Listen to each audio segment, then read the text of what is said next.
Hey friends, how you doing? Welcome back to my channel, or welcome if you're new here. I am the TheTranspondster, and oh my goodness, it has been so long since I have been here recording for you. Feels very weird to be behind the mic right now, but I did make it back just in time to finish up spooky season.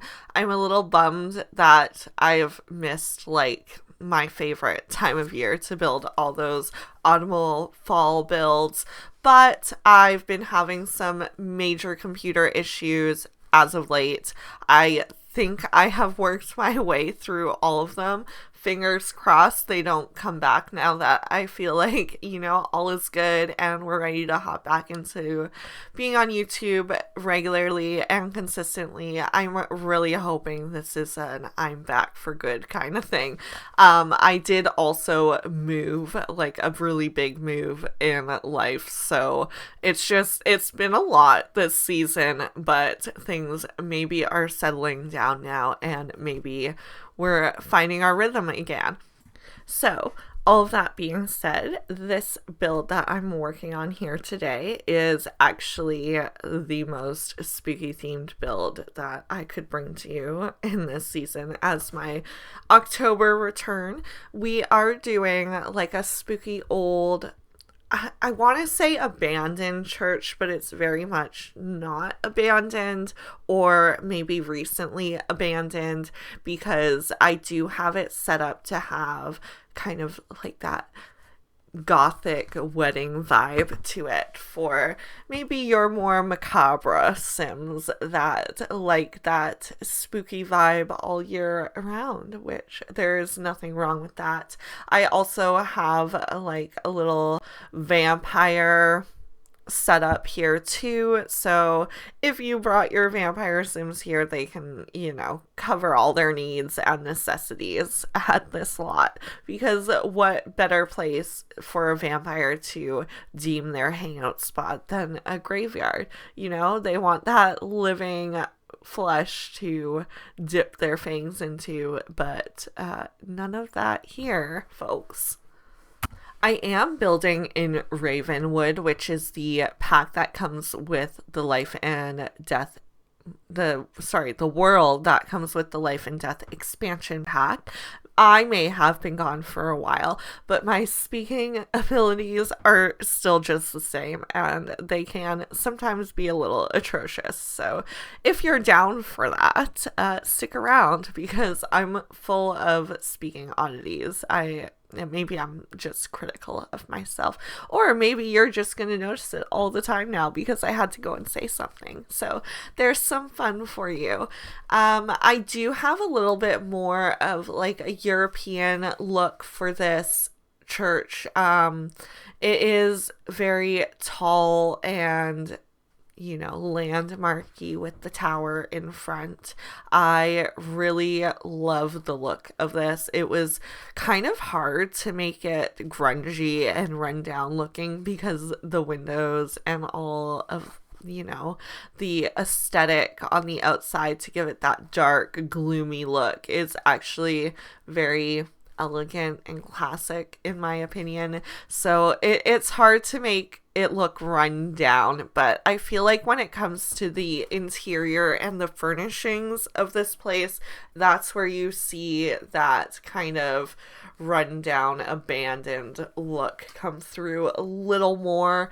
And I do go full on classic church for the interior. You have your raised, I want to call it a stage, but it's not called a stage in a church, but you know what I'm saying, where the minister or pastor stands, gives their sermons, where a couple would be wed under the wedding arch. So I'll have that all set up down the center here, and you gotta love the good old green grungy carpet that we got going in here. It just kind of completes that vibe for me. I grew up going to a Catholic school, so while I don't want to, dive into the talk of religion on my YouTube channel, I did have that experience growing up, and so I was in a lot of churches, and it it feels churchy to me, and the vibe checks out is all I'm getting at. I do have multiple levels in this build, and that's kind of where I spread out all the vampire stuff, is going up in those floors. One of the floors I almost made stretch the full length, but I do believe I cut that back a fair amount, and I just make the tower I believe it's 4 levels altogether, including the first floor, and then like you go up 3 times. So the top levels where I set up like the coffin and all of that stuff, and then like there's like a little sitting room and a TV and radios and things for Sims to come and do here if, you know, they're bored at a wedding and want to disappear somewhere and occupy their time. Maybe more productively work on their art skill, or I don't know, whatever they're up to here. Maybe they're working on being the best vampire they can be. Who knows? I want to say I heavily relied on some key packs here. One being the basement treasures kit, and then a the spooky stuff pack, which was a really, really early one. I also used probably a fair bit of werewolves because they have that shabby look to the furniture. And then, of course, vampire stuff is in here too. And then my wedding stuff, of course, for, you know, the archway. I do change the lot at this point to a wedding venue, so even though all the things are technically optional, I do check all the bases here. You can have a full-fledged wedding event happen on this lot, and that was, like I said earlier on, the goal here, because not all of your Sims are gonna want that outdoor nature fairy-like wedding, the princess wedding at the country club. You know, that's not for everybody. So we gotta have all the bases covered, and this is the base for the Sims that want something a little out of the box and different. And I will say that werewolves trailer look there, it's just a decorative piece, but it actually has a space in it to slot a bar, and I do use the bar that comes with werewolves as well, because it was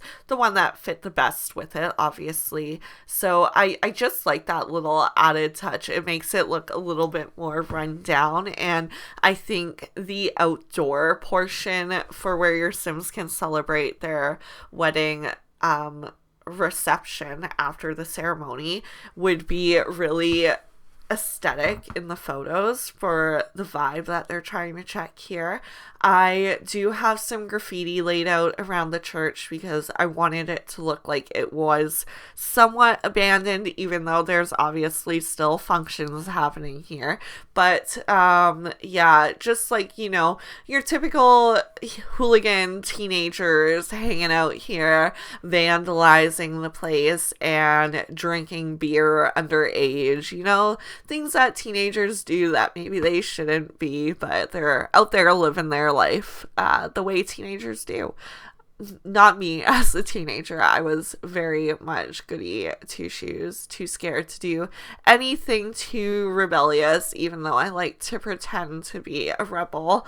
My close friends would probably recognize it was somewhat pretending, because I am an anxious person, but you know, you live with things, you learn to deal with them.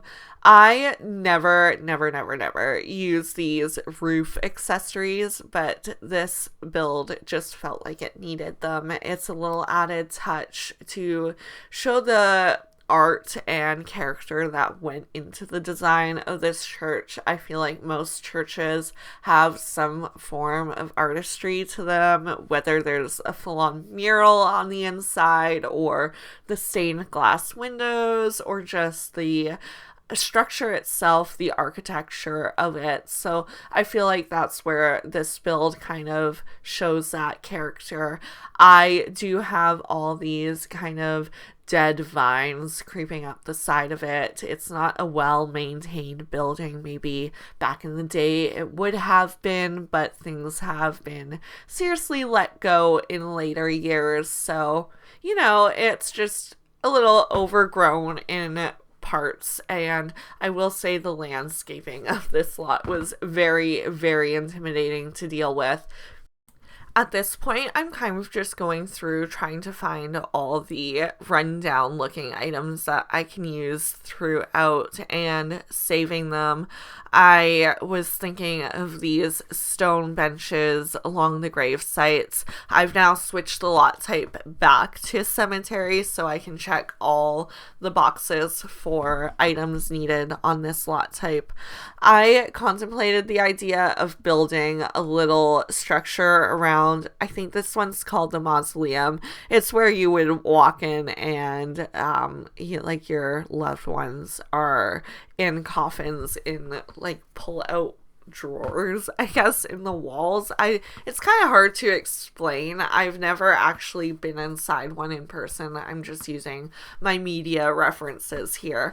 But yeah, so I feel like it's just a rabbit hole, but I wanted to try and decorate it a little differently, but unfortunately, I didn't have the patience to sit there and play test that a million times until I got it to maybe work. So I just left it as is, and I feel like it looks just fine. I did try and pick a different tombstone for each grave because I feel like, none of them would really be the same. It's the families that are buying those tombstones. No one picks the same thing.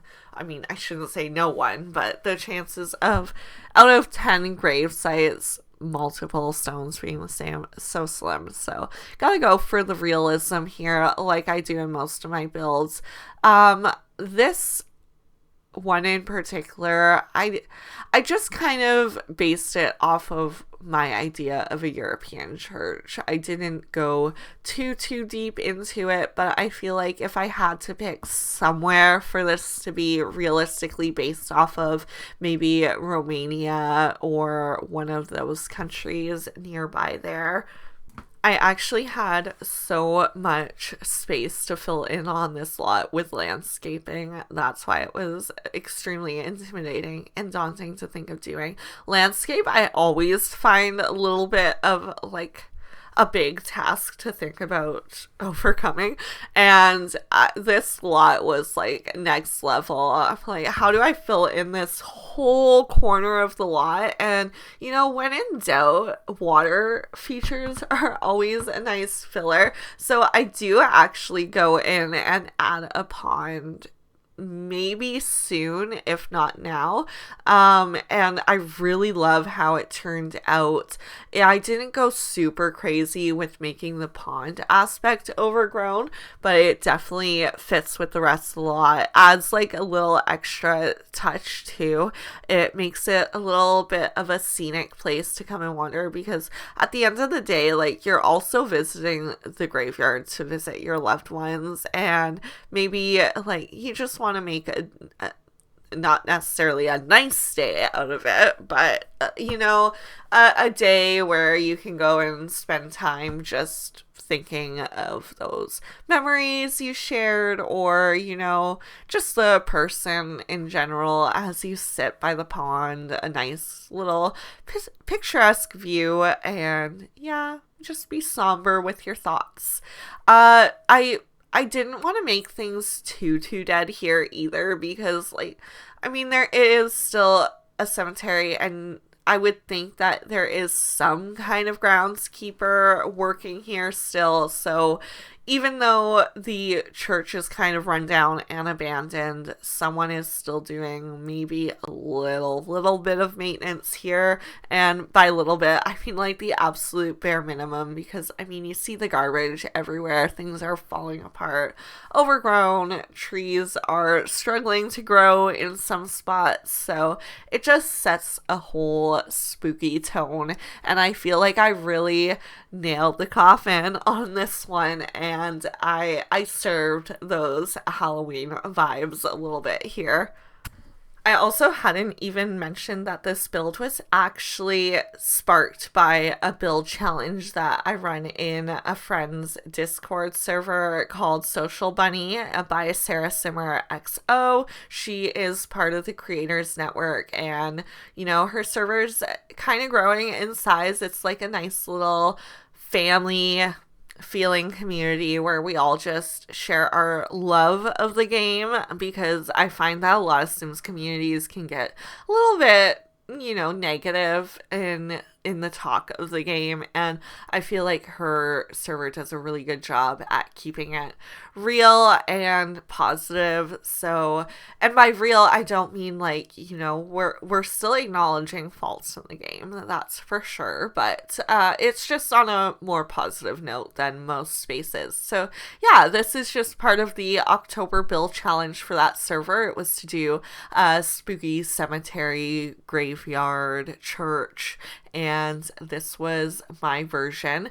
You're more than welcome to download the shell of it, because I run the challenge. I usually make the shell if you, like those that wanted to participate through the server wanted to more decorate as opposed to think of a build. So yeah, just checking off a few boxes there to make it a little easier and less daunting to participate. If that's of interest to you, I do have the link to the server in my description, so you're more than welcome to pop on over and join. You probably have missed the October cutoff, but there is challenges every single month, so yeah, feel free to scope out the November ones. I'm just now putting those finishing touches on this back reception area, dance floor, photo booth, all the fun stuff that you want to do at a wedding. And yeah, I really love how this build turned out. I hope you do too. Thank you for being here watching my little comeback video at the end of spooky season. I'm so happy to be back. Don't forget to comment and like to show your support, but also subscribe, because I will have more videos coming out consistently now. I feel like I'm back in the swing of things, so hang around, stay tuned for more, because there will be more. And yeah, thank you again, and